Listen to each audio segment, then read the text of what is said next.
Hey everyone, Harry here to talk about an important but provisional decision by Judge Beryl Howe of the DC District Court. She showed up in many of the January 6 cases when she was Chief Judge in favor of the chair of the NLRB, whom Trump removed for no good reason, just willy-nilly, and whom she now has ruled must be reinstated in full. This is Gwen Wilcox. She is the first, I think, African-American female to be on the NLRB board, and Trump, with just pushing on the law, which says he has to have good reason, fired her without reason. All right. This sets up, it's in the context of what's going to be a big decision, certainly by the U.S. Supreme Court, that will have to do with the removal powers of the president. Because there is a governing precedent here that Howe says is governing and binding on this court called Humphrey's executor, which in 1935, the court upheld a very similar provision to this one, in which a board had several members at the head, and the court said that was fine. Since then, the different executive branches, but Trump much more aggressively than others, have tried to say, you can't do that because the president needs to have removal authority that is not conditioned on any kind of cause, just for political reasons and because he is the president. I'll get back to that in a moment. But Howe is very forceful, and it's a strong opinion that's going to have weight beyond this decision, because it will have persuasive authority for the other courts, the higher courts that will consider the issue. But the issue comes up. It came up in the last several years in the U.S. Supreme Court, most notably with respect to the Consumer Finance Protection Bureau, and the court ruled there, because it's only a single person and that person exercised so-called prosecutorial power, it was too much, and notwithstanding the 1935 case, that person had to be subject to removal for any reason by the president. There are a cluster of these cases. Another is the Hampton-Dellinger case, where he was a single person, but he didn't exercise definitive government power. Nevertheless, the Court of Appeals has just ruled against him, and he has said he will be dropping his appeal and his effort to remain in that position.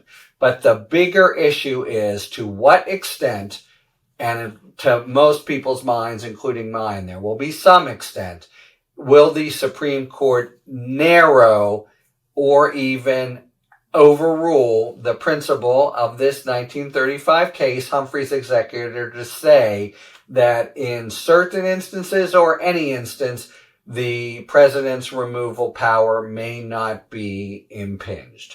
All right. Now, Howe's opinion is noteworthy and very impressive because it takes on the broader issue from the get-go in a very sort of thoughtful way. She had very good counsel, did the deposed member of the NLRB, who said this administration is taking out for a ride the most extreme executive power theory. And now we get to it. It's the theory of the unitary executive.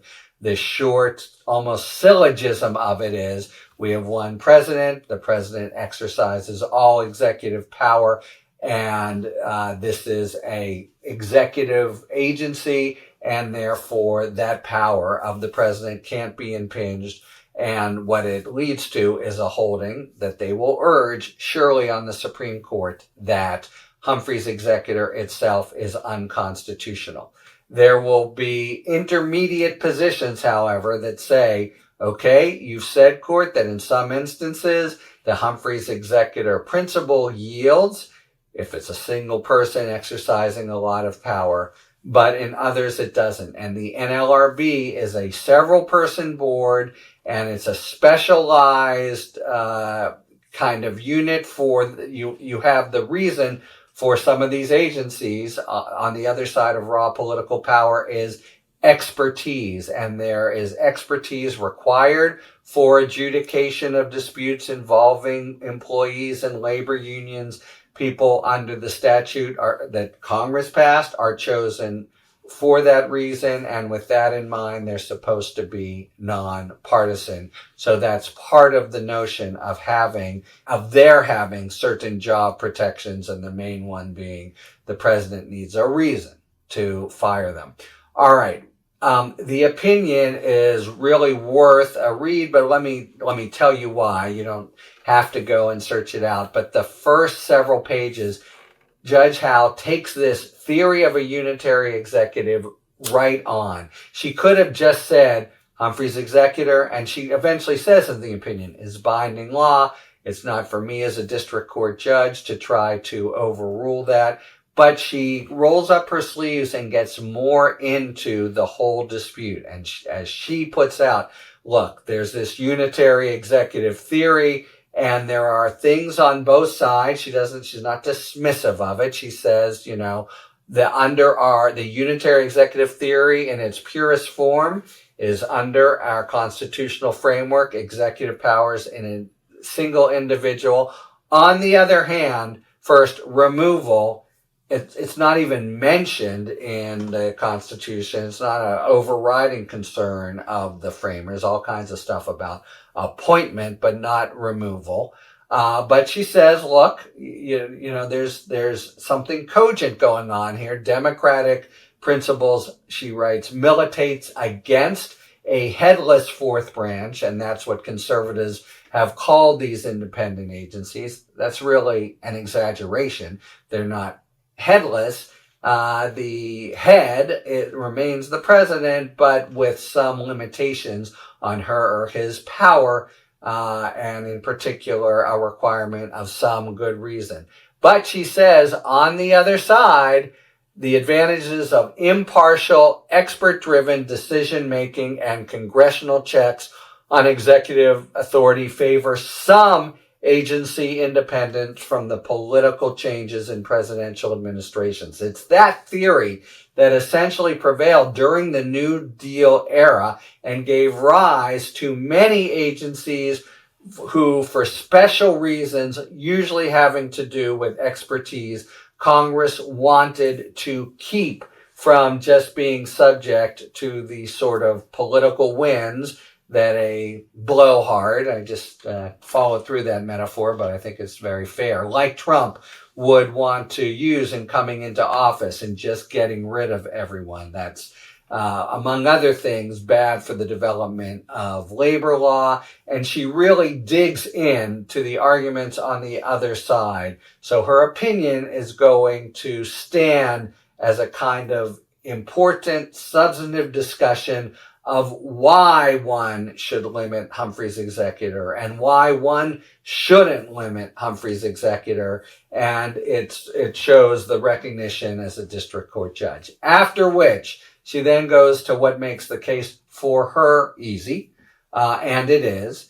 Congress established these limitations that said the president can't just do it willy-nilly. The Supreme Court has upheld limitations that are virtually the same in the Humphrey's executor case. Therefore, it was illegal of Trump, and in the way he's been basically flouting the law all the way through, just completely ignoring congressional dictates and commands. He does that when he takes amounts of money that Congress has allocated and just says, forget about them. He does them here when they have said, you need a good reason, and there's a good reason that you need a good reason, namely the independence and expertise of these folks. And he is just saying, flouting it, but he's going to flout it. and keep pushing that theory until it gets to the Court of Appeals and the U.S. Supreme Court. The U.S. Supreme Court certainly will have some case that addresses the viability and the extent of the what remains of the Humphrey executor's case. And there are certainly several voices. This has been a conservative kind of hobby horse for years, and there are 3 or 4 members of the court who would gladly just mow it down, and that will be the ultimate showdown. So, pretty easy on the one hand to say Wilcox gets back in, and here are the reasons why we need to have her that way. And then in addition, a powerful, thoughtful defense of that overall regime, as against what will be the administration's constitutional argument that it unduly or unconstitutionally impinges executive power. This will play out above the level of the district court, probably above the level of the Court of Appeals, but this will stand the opinion here reinstating the NLRB chief. It will stand as a forceful articulation of one side of the debate, the side that favors continuing some of the protections that the Supreme Court upheld in Humphrey's executor some 90 years ago. Talk to you later. Thanks for tuning in. If you enjoyed this video and other Talking Feds content, please take a second to like and subscribe. Talk to you later.